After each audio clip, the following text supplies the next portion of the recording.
He is trying to do his little best impression of, I don't know, let's say Patrick Mahomes.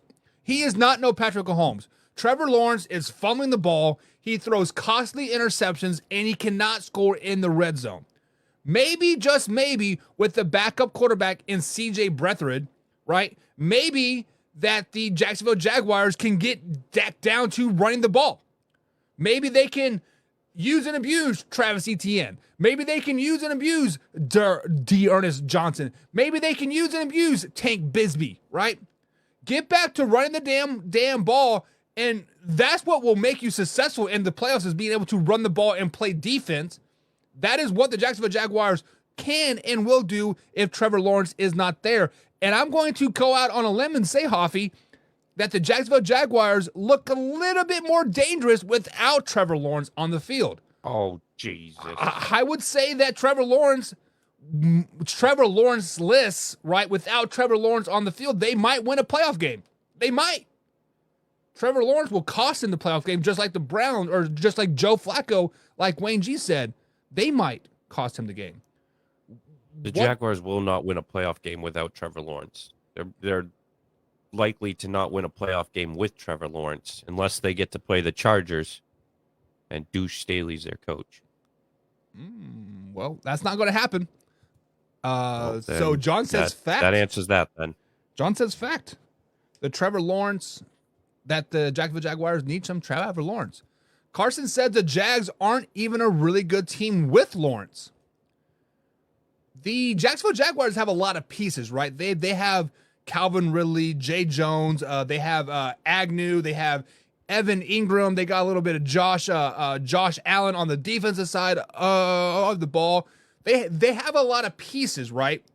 But it is almost as if those pieces don't quite fit together. You know, when you're doing a puzzle and you think a piece sticks together and it goes in there, but there's just like that little bit of a gap. That's kind of like how I feel like the Jacksonville Jaguars are. They're trying to force pieces together, and just something just isn't quite there. Hoffy, am I kind of on the right path with that? Like they have pieces, they have parts, but they're just not quite there. Yeah, I mean, the comment from WB Ant basically hits the nail on the head. You have Ridley, you have Ingram, you had Kirk. I know he's injured now. You have ETN. I mean, you have all the weapons on the offensive side of the ball, and I don't think that Trevor Lawrence has produced the numbers that a number one overall pick should be able to produce. Never mind, should be able to produce with that, with those weapons. And then you have some hogs on the defense in Allen, and they have a couple other players, but I know XD Gamer or Jason, whatever the hell his name is, has talked about, we're haters and his defense is top notch. Yes, they're not giving up a lot of points, but they're giving up a bunch of yards, and come playoff time, those teams are going to capitalize on those yards and on those drives. So, yeah, I would agree with you. Yeah, playoff is a different animal. People get just a little bit more locked in, and it's a win or go home time, and that makes a good team very, very dangerous. Jim says it is crap. They are crap with him too. XD Gamer, looking at you, kid. Ugh. Shots fired. Shots fired. Ant says exactly, Hoffy. You nailed it. Nailed it right on the head. Jim says they're decorating Lawrence's nose like lights under Louisville for Christmas. Wow. Okay.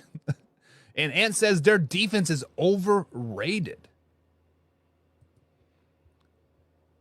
I think their defense gets exposed a lot because Trevor Lawrence cannot complete red zone opportunities.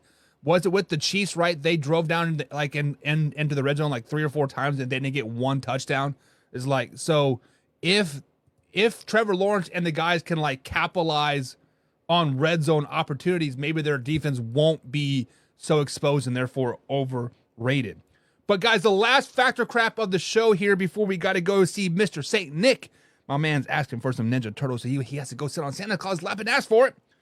But Hoffy, the Detroit Lions have been a team that many people are saying they are a Super Bowl caliber team. They're winning the North. They're going to go do some damage in the playoffs.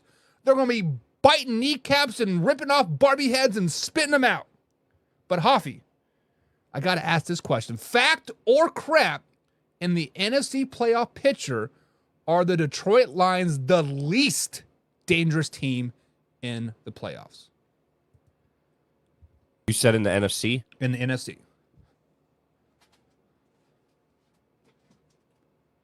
I still think whoever wins the NFC South is going to be the least dangerous team in the playoffs. But I don't think any team going into Detroit is going to be going to be scared. Yes, their offense has been top 5, but their defense, which is supposed to kind of be their bread and butter, has not been good. I think they're like ranked at number 18th or something like that in the league as far as defense. So I still think the NFC South is going to be the most overrated team. But no, the Detroit Lions would be the second most overrated NFC playoff team. So you are saying crap, just like people in the chat are saying crap as well. John is saying crap. Carson Lang is saying crap. The Cowboys are the least dangerous team, especially if they go on the road. But when I look at the Detroit Lions, for the last 5-6 weeks, Hoffy, ever since they played the Chicago Bears, actually since they played the Las Vegas Raiders, I have been saying that this team looks like a team that is a satisfied team. This is a team that looks like they are okay with just being kind of just good enough, right? Yes, they did beat the Raiders, beat the Chargers.